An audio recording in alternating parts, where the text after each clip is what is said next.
Hello बच्चों, कैसे हैं आप। आज हम कक्षा 8 विषय संस्कृत रुचिरा तृतीयो भाग है के प्रथम पाठ है अर्थात पहला पाठ सुभाषितानि मीठे कथन या मधुर कथन। तो इस पाठ का हम हिंदी अनुवाद और साथ में ही अभ्यास कार्य भी देखेंगे। पाठ को पढ़ने से पहले पाठ का परिचय देखते हैं। तो सुभाषित शब्द सु प्लस भाषित इन दो शब्दों के मेल से संपन्न होता है, इन दो शब्दों के मेल से बना है। सु का अर्थ होता है सुंदर या मधुर और भाषित का अर्थ है वचन।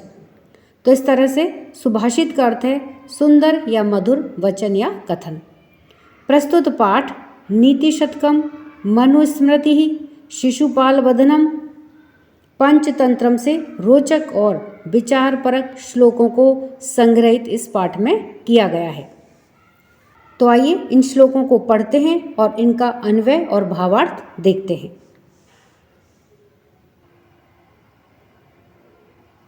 पाठ के श्लोकों का अन्वय, हिंदी भावार्थ एवं कठिन शब्दार्थ। तो पहला श्लोक है गुणा गुणज्ञेषु गुणा भवन्ति ते निर्गुणं प्राप्य भवन्ति दोषाः सुस्वादितोयः प्रभवन्ति नद्यः समुद्रमासाद्य भवन्त्यपेयः। अब इसका अन्वय देखते हैं।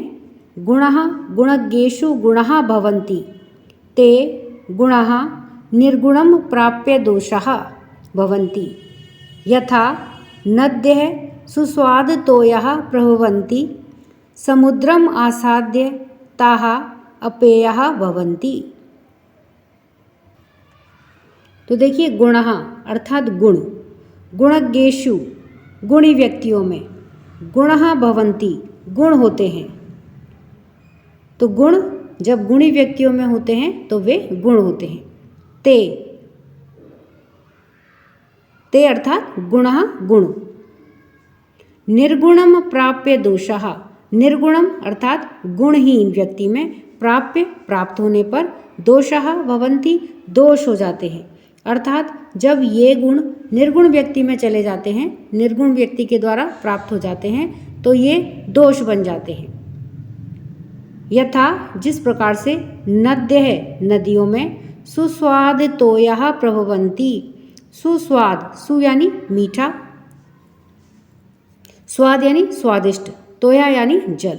तो सुस्वादिष्ट जल वाली प्रभवंती बहती हैं। तो नदियों में स्वादिष्ट जल बहता है।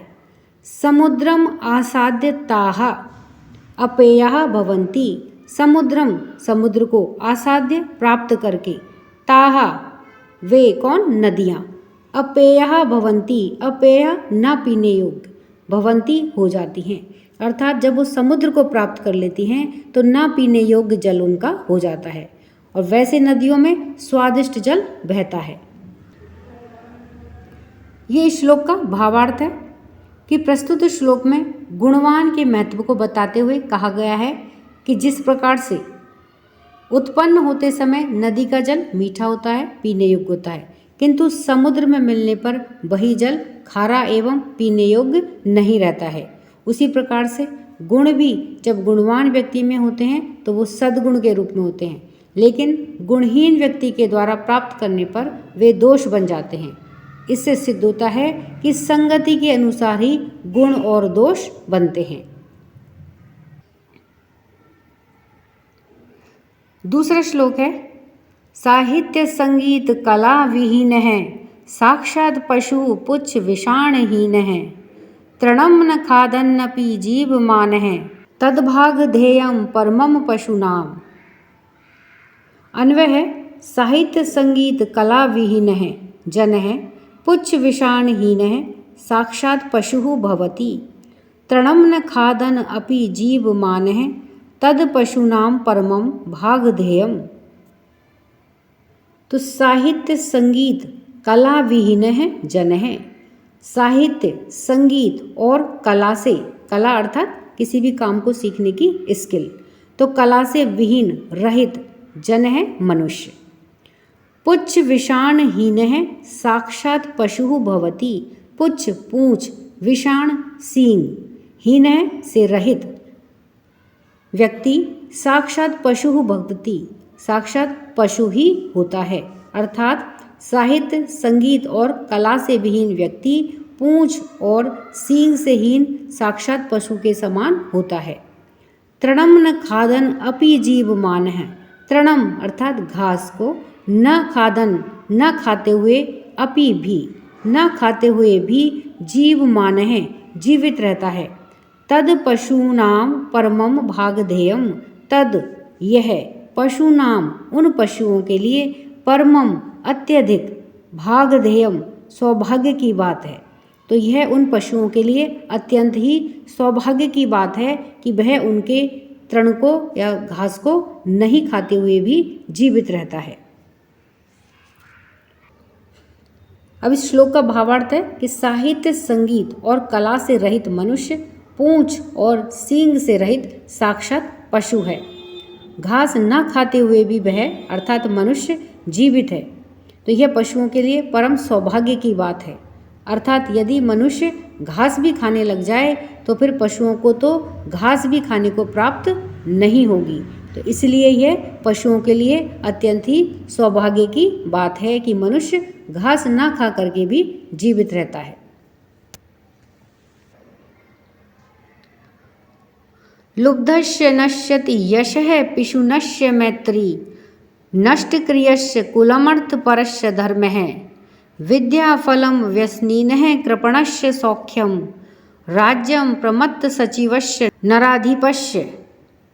इसका अन्वय है लुब्धस्य यशः नश्यति, पिशुनस्य मैत्री, नष्टक्रियस्य कुलम, अर्थपरस्य धर्मः, व्यसनिनः विद्याफलं, कृपणस्य सौख्यम, तथा च प्रमत्त सचिवस्य नराधिपस्य राज्यम नश्यति।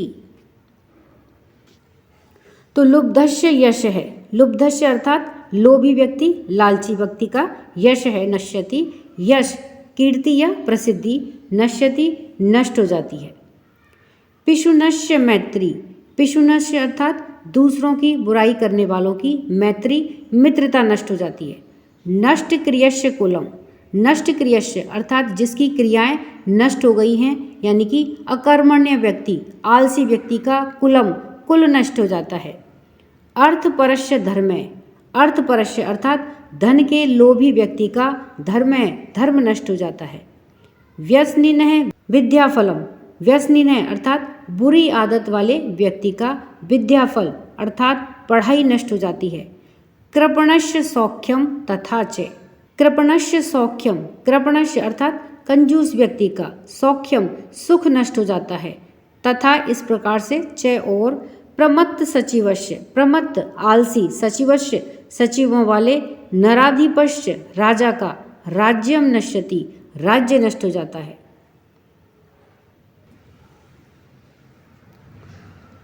अब श्लोक का भावार्थ है कि प्रस्तुत श्लोक में अनेक प्रकार के दुर्गुणों को त्यागने की प्रेरणा देते हुए तथा उन दुर्गुणों के दुष्परिणामों का उल्लेख करते हुए कहा गया है कि लोभी व्यक्ति का यश, चुगलखोर व्यक्ति की मित्रता, कर्महीन यानी कि अकर्मण्य व्यक्ति का कुल, धन के लालची व्यक्ति का धर्म, व्यसनी का विद्याफल और कंजूस का सुख, तथा अभिमानी मंत्रियों वाले या आलसी मंत्रियों वाले राजा का राज्य नष्ट हो जाता है।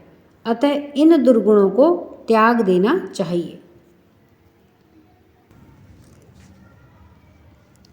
पीत्वा रसम तु कटुकम मधुरम समानम, माधुर्यम एव जनयेन मधुमक्षिकासौ, संतस्तैव समसज्जन दुर्जनानाम, श्रुत्वा वचः मधुर सूक्त रसम सृजन्ति।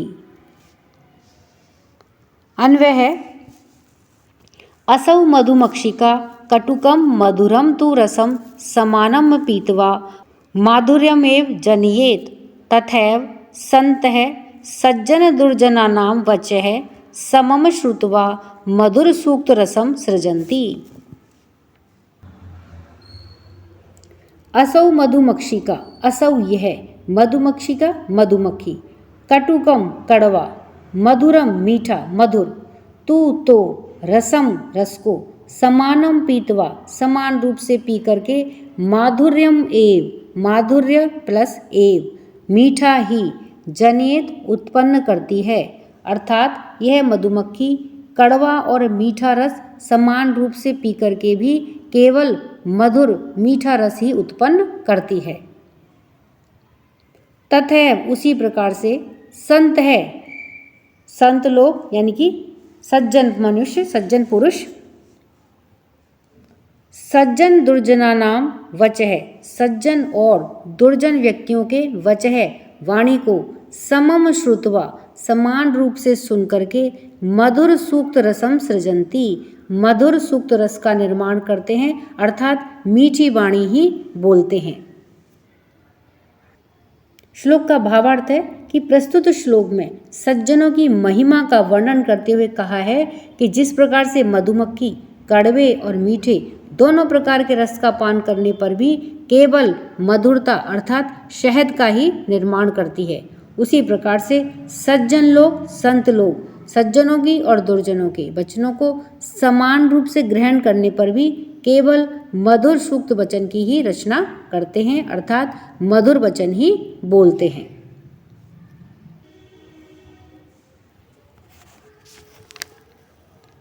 विहाय पौरुषम यो हि देवम एव अवलंबते प्रासाद सिंहवत तस्य मूर्धन तिष्ठन्ति वायसाः। अन्वय देखते हैं। यह पौरुषम विहाय देवम एव अवलंबते प्रासाद सिंहवत तस्य मूर्धन ही वायसाः तिष्ठन्ति। यह अर्थात जो पौरुषम पौरुष को अर्थात परिश्रम को, मेहनत को विहाय छोड़ करके देवम एव अर्थात भाग्य के ही अवलंबते सहारे रहता है, अर्थात भाग्य के ही भरोसे रहता है। जो व्यक्ति परिश्रम को या मेहनत को छोड़ करके केवल भाग्य के भरोसे ही रहता है। प्रासाद सिंहवत प्रासाद महलों में, सिंहवत शेर के समान, तस्य उसके, मूर्धन सिर पर, ही निश्चित रूप से, वायसः कौवे, तिष्ठन्ति बैठते हैं, अर्थात महलों में बने हुए उन शेरों के समान उसके सिर पर वायसः अर्थात कौवे ही बैठते हैं। तो इसलिए भाग्य के भरोसे नहीं रहना चाहिए। श्लोक का भावार्थ है कि प्रस्तुत श्लोक में कहा गया है कि जिस प्रकार से पराक्रम से रहित महल में स्थित मूर्ति वाला सिंह के मस्तक पर कौवे बैठे रहते हैं, उसी प्रकार से जो व्यक्ति परिश्रम से रहित होकर के केवल भाग्य पर आश्रित रहता है, वह कायर के समान दुर्जनों से घिरा हुआ होता है। अतः हमें भाग्य पर आश्रित न हो करके परिश्रम करना चाहिए। पुष्प पत्र फल च छाया मूल बल कल दारुभिः धन्य महिरूहा येषाम विमुखम यान्ति नार्थिनः। अन्वय है पुष्प पत्र फल च छाया मूल बलकल दारुभिः महिरूहा धन्यः येषाम आर्थिनः विमुखम न यान्ति।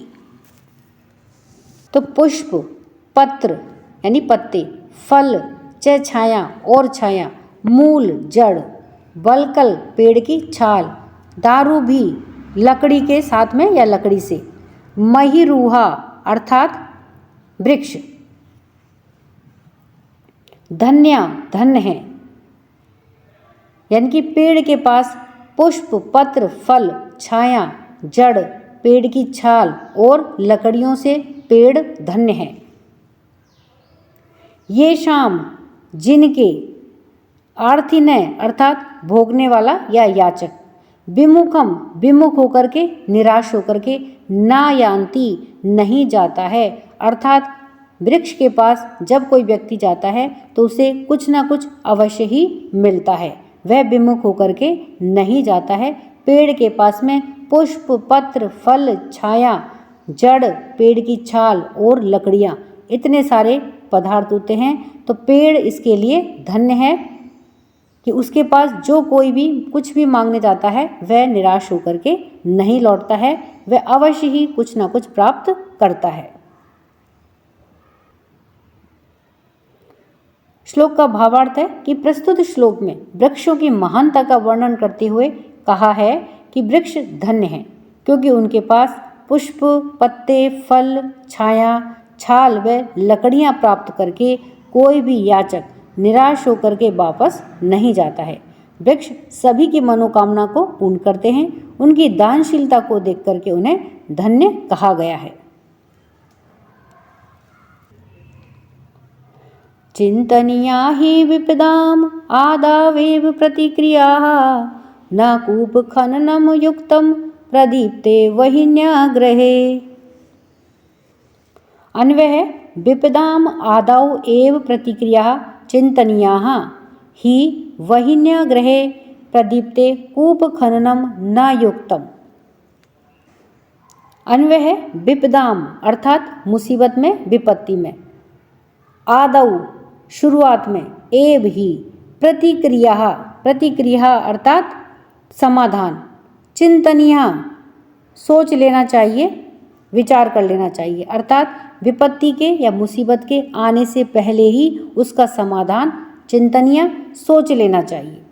ही निश्चित रूप से, वहिन्या अर्थात आग, ग्रहे घर में, प्रदीप्ते जलने पर या अग्नि लगने पर, कूप खननम कुआं खोदना, न नहीं, युक्तम उचित नहीं है, अर्थात घर में आग लगने पर कुआं खोदना उचित नहीं है। मुसीबत आने से पहले ही उसका समाधान खोज लेना चाहिए। श्लोक का भावार्थ है कि प्रस्तुत श्लोक में प्रेरणा देते हुए कहा है कि विपत्तियां आने से पहले ही उनका निवारण या समाधान सोच लेना चाहिए। विपत्तियां आने के बाद किया गया उपाय उसी प्रकार से व्यर्थ है जैसे घर में आग लगने पर कुआं खोदना व्यर्थ है। ये इस पाठ से संबंधित शब्दार्थ है। गुणज्ञेषु गुणियों में, गुणवान व्यक्तियों में, सुस्वाद तोयः अर्थात स्वादिष्ट जल, प्रभवंती निकलती हैं, उत्पन्न होती हैं, बहती हैं, समुद्रम आसाद्य, तो ये देखिए समुद्रम प्लस आसाद्य, समुद्र में मिलकर के, समुद्र में पहुंच करके, समुद्र को प्राप्त करके, भवंत पेया, भवंती प्लस अपेयः, भवंती हो जाती हैं, अपेय न पीने योग अर्थात पीने योग्य नहीं होती, विषाणहीन है अर्थात सींग के बिना, सींगों से रहित, खादन अपि, खादन प्लस अपि खाते हुए भी, जीवमान है जिंदा रहता हुआ, पिशुनश्य चुगलखोरी चुगली करने वालों की, व्यसनीन है बुरी लत वाले की, नराधिपस्य नर प्लस अधिपस्य अर्थात राजा का, राजा के या फिर राजा की, जनियेन मधुमक्षी का असौ, तो जनियेत प्लस मधुमक्षी का प्लस असौ, तो जनियत उत्पन्न करती है, निर्माण करती है, मधुमक्षी का मधुमक्खी, असौ यह है, तो यह मधुमक्खी पैदा करती है या निर्माण करती है। संत स्थितैव, संत है प्लस तथा प्लस एव, तथा वैसे ही, एव ही, संत है सज्जन तो वैसे ही सज्जन, सृजंती निर्माण करते हैं, उत्पन्न करते हैं, वायसः कौवे, वलकल पेड़ की छाल, दारू भी अर्थात लकड़ियों के द्वारा, महिरूहा वृक्ष, कूप खननम कुआं खोदना, वहिन्ना अग्नि के द्वारा। तो इस प्रकार से ये इस पाठ से संबंधित शब्दार्थ है।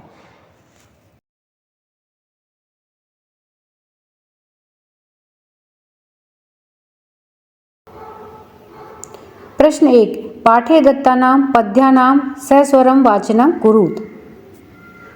पाठ में दिए गए इस पद्य का स्वस्वर वाचन कीजिए।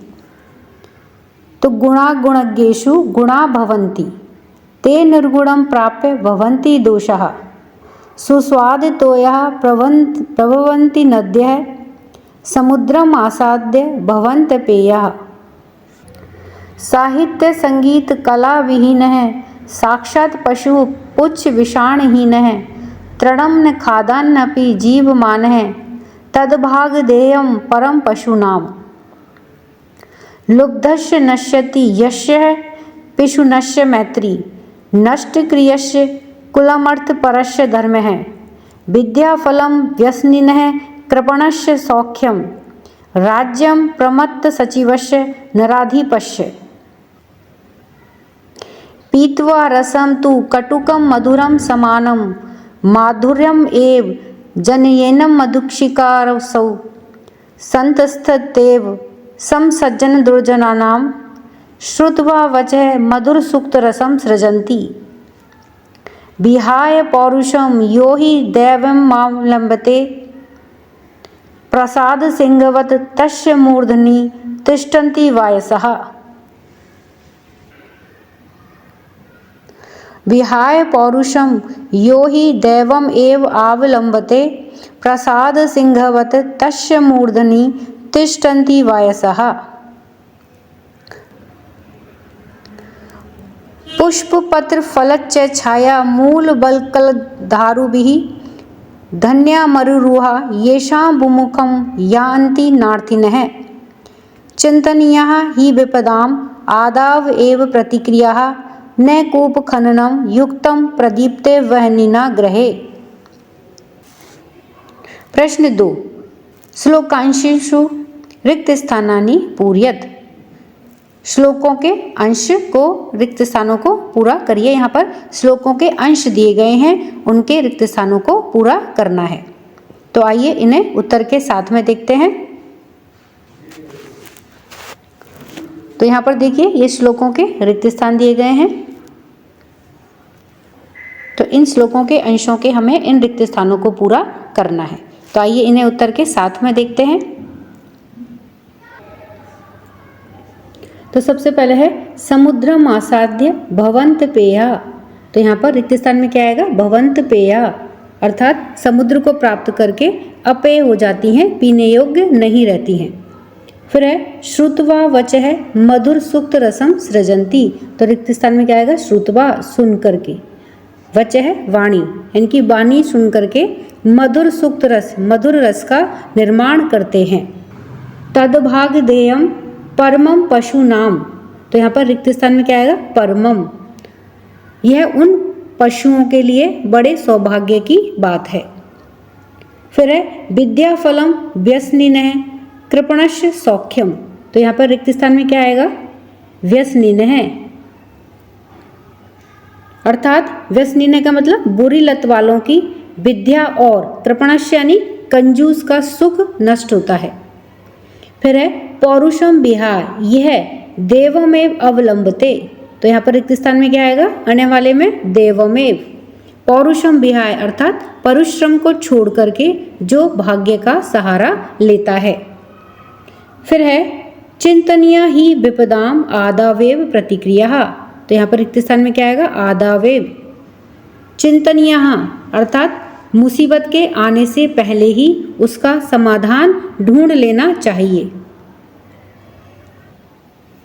प्रश्न 3 प्रश्नानाम उत्तराणि एक पदेन लिखत। प्रश्नों के उत्तर एक पद या एक शब्द में लिखिए। तो यहाँ पर देखिए कुछ प्रश्न दिए गए हैं। इन प्रश्नों के उत्तर हमें एक शब्द या एक पद में लिखने हैं। तो आइए इन प्रश्नों के उत्तर देखते हैं। तो सबसे पहले है व्यसनिनः कै नश्यति। व्यसनिनः अर्थात बुरी लत वाले का क्या नष्ट हो जाता है। तो उत्तर में क्या आएगा? एक शब्द में देना है हमें उत्तर। तो विद्याफलम अर्थात विद्या। फिर कस्य यश है नश्यति, किसका यश नष्ट हो जाता है। तो किसका यश नष्ट हो जाता है? लुब्धस्य अर्थात लोभी व्यक्ति का। फिर है मधुमक्षिका किम जनयति, मधुमक्षिका यानी कि मधुमक्खी किम जनयति क्या निर्माण करती है। तो माधुर्यम अर्थात शहद का। फिर है मधुर सूक्त रसम के सृजंती, मधुर सूक्त रसम अर्थात मीठी वाणी के सृजंती कौन बोलता है। तो कौन बोलता है? संत है, अर्थात संत या सज्जन लोग। फिर है अर्थिनः केभ्य विमुखा न यान्ति। अर्थिनः अर्थात मांगने वाले या याचक किससे विमुख होकर के नहीं जाते हैं। तो इसका उत्तर है वृक्षेभ्य अर्थात वृक्षों से। प्रश्न 4, अधोलिखित तद्भव शब्दनाम कृते पाठात् चित्वा संस्कृत पदानि लिखत। नीचे लिखे हुए शब्दों के पाठ में से चुन करके संस्कृत पदानि संस्कृत में इन शब्दों को लिखिए। यानी कि ये जो शब्द दे रखे हैं इन शब्दों के हमें संस्कृत में इन शब्दों को क्या कहते हैं ये हमें इनके सामने लिखना है। तो आइए इन्हें देखते हैं। तो सबसे पहले शब्द है कंजूस। तो कंजूस को संस्कृत में क्या कहते हैं? कृपण है। फिर है कड़वा, कड़वा को कटुकम। फिर है पूंछ, पूंछ को संस्कृत में क्या कहते हैं? पुच्छ। लोभी तो लुब्ध है यानी लोभी। मधुमक्खी, मधुमक्खी को संस्कृत में क्या कहते हैं? मधुमक्षिका। फिर है तिनका, तिनका को क्या कहते हैं? तृणम। तो इस प्रकार से ये शब्द हैं जिन्हें संस्कृत में इनका नाम इस प्रकार से है। प्रश्न 5, अधोलिखितेषु वाक्येषु कर्तरी पदम क्रियापदम च चित्वा लिखत। नीचे लिखे हुए वाक्यों में कर्ता पद और क्रियापद को चुन करके लिखिए। तो यहाँ पर देखिए ये वाक्य दिए गए हैं। इन वाक्यों में से हमें कर्ता पद और क्रियापद ये हमें ढूंढ करके चुन करके यहाँ पर लिखना है। तो आइए इन्हें देखते हैं। तो सबसे पहले है वाक्य में देखिए कि संत है मधुर सूक्त रसम सृजंती। संत मीठी वाणी बोलते हैं।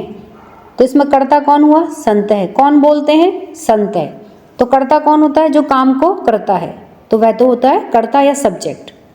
फिर है क्रिया, क्या काम किया जा रहा है? सृजंती, सृजंती यानी निर्माण करना या बनाना। तो सृजंती यहाँ पे क्या हुई? क्रिया। उसी प्रकार आगे है कि निर्गुणम प्राप्य भवन्ति दोषः। निर्गुण को प्राप्त करके दोष हो जाते हैं। तो क्या हो जाते हैं? दोषः। तो यहाँ पे दोषा क्या हुआ? कर्ता हुआ। और भवन्ति हो जाते हैं, ये क्या हुई? क्रिया हुई। फिर गुणज्ञेषु गुणः भवन्ति। गुणज्ञेषु यानी कि गुणवान के पास गुण होते हैं। तो कौन होते हैं? गुणः। तो कौन यहाँ पे क्या हुआ? कर्ता। और भवन्ति क्या हुई? क्रिया। उसी प्रकार है मधुमक्षिका माधुर्यम जनियते। मधुमक्खी शहद बनाती है। तो कौन बनाती है? मधुमक्षिका। और जनियते यानी बनाती है, निर्माण करती है, ये क्या हुई? क्रिया हुई। पिशुनस्य मैत्री यशः नाशयति। पिशुनस्य यानी कि चुगलखोर व्यक्ति की मित्रता यश का नाश करती है। तो यहाँ पर देखिए कौन का जवाब क्या? कौन करती है। तो कौन करती है? मैत्री। तो मैत्री तो क्या हो गई? कर्ता। और नाशयति क्या हो गई? क्रिया। फिर नद्य है समुद्रम आसाद्य अपेया भवन्ति। नदियाँ समुद्र को प्राप्त करके अपेय हो जाती हैं। तो कौन हो जाती हैं? नदियाँ। तो नद्य है। तो नद्य क्या हुई? कर्ता हुई। हो जाती हैं भवन्ति, यह क्या हुई? क्रिया हुई। तो इस प्रकार से इन वाक्यों में से हमने कर्ता पद और क्रियापद को छांट करके यहाँ लिखा है। प्रश्न 6, रेखांकितानि पदानि आधृत्य प्रश्न निर्माणम कुरुत। रेखांकित पदों के आधार पर प्रश्न का निर्माण कीजिए। तो यहाँ पर देखिए ये रेखांकित पद हैं। इन रेखांकित पदों के आधार पर हमें प्रश्न का निर्माण करना है। तो आइए देखते हैं कि किस प्रकार से प्रश्न का निर्माण होता है। तो सबसे पहले दे रखा है गुणः गुणज्ञेषु गुणा भवन्ति। गुण गुणवान व्यक्ति में गुण होते हैं। तो कौन होते हैं? तो यहाँ पे देखिए गुणा के नीचे रेखांकित किया हुआ है। तो कौन गुणवान व्यक्ति में गुण होते हैं? तो कौन के लिए क्या आएगा? के। तो यहाँ पर देखिए हमने क्या लिखा है, प्रश्न का निर्माण कैसे करा है कि के गुणज्ञेषु गुणा भवन्ति। कौन गुणवान व्यक्ति में गुण होते हैं। तो क्या आएगा इसमें? के। कौन के लिए क्या आएगा? के। कौन होते हैं उसके लिए क्या आएगा? के। फिर है दूसरा कि नद्य है सुस्वाद तोया भवन्ति। नदियाँ स्वादिष्ट जल वाली होती हैं। तो यहाँ पर देखिए नद्य के नीचे रेखांकित किया गया है, यानी कि इसके आधार पर हमें प्रश्न बनाना है। तो कौन स्वादिष्ट जल वाली होती हैं। तो कौन के लिए क्या आएगा? का। लेकिन ये क्या है? का बहुवचन स्त्रीलिंग शब्द है नद्य, तो इसलिए इसमें क्या आएगा? काहा। कहा कौन सुस्वाद तोया भवंती, कौन स्वादिष्ट जल वाली होती हैं। फिर है लुब्धस्य यशः नश्यति, लोभी व्यक्ति का यश नष्ट हो जाता है। तो यहाँ पर देखिए लुब्धस्य के नीचे रेखांकित किया गया है। तो लुब्धस्य यशः नश्यति यानी कि लोभी व्यक्ति का यश नष्ट हो जाता है। तो किसका यश नष्ट हो जाता है, तो किसका के लिए क्या आएगा, कस्य। ये देखिए कस्य यशः नश्यति, किसका यश नष्ट हो जाता है। फिर है मधुमक्षिका माधुर्यम एव जनयति, मधुमक्खी माधुर्यम एव शहद ही निर्माण करती है या शहद ही बनाती है। यहाँ पर मधुमक्षिका के नीचे रेखांकित किया गया है, यानी कि कौन शहद ही बनाती है। तो कौन के लिए क्या आएगा, का। स्त्रीलिंग एक वचन है तो का, माधुर्यमेव जनयति, कौन शहद ही बनाती है। फिर है तस्य मूर्धनि तिष्ठन्ति वायसः, तस्य उसके सिर पर कौवे बैठते हैं। तो यहाँ पर देखिए मूर्धनि अर्थात कहाँ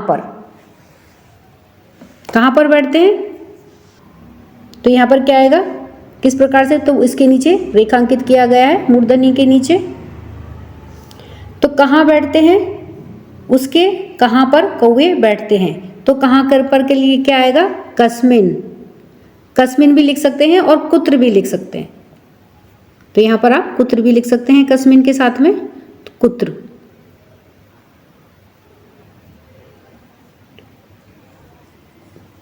तो उसके कहाँ पर कौवे बैठते हैं, तो कस्मिन या कुत्र। प्रश्न 7, उदाहरणानुसारम पदानि पृथक कुरुत, उदाहरण के अनुसार पदों को या शब्दों को पृथक कीजिए।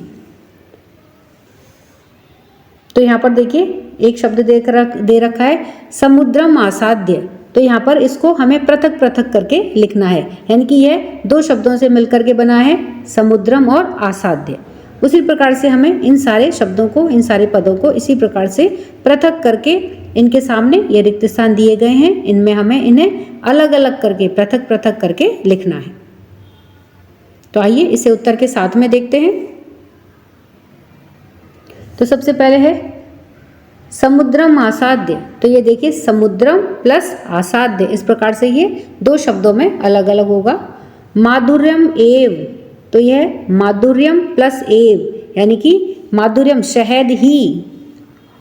अल्पमेव, अल्पमेव किससे है, अल्पम प्लस एव। फिर है सर्वमेव, तो सर्वम प्लस एव, सब ही। अल्पमेव यानी कि थोड़ा ही, सर्वम एव सब ही। फिर है देवमेव, तो देवम प्लस एव, देवता ही। फिर है महात्मा नाम उक्ति, तो यह महात्मन्य प्लस उक्ति, महात्माओं का कथन। फिर है विपदाम आदावेव, तो विपदाम प्लस आदव प्लस एव यानी कि विपत्ति के आने से पहले ही। तो इस प्रकार से हमने इस पाठ के सभी अभ्यास कार्य को देखा है। वीडियो पसंद आने पर वीडियो को लाइक करें, शेयर करें। चैनल पर नए हैं तो सब्सक्राइब करना ना भूलें। मिलते हैं नए वीडियो में। इसी के साथ धन्यवाद।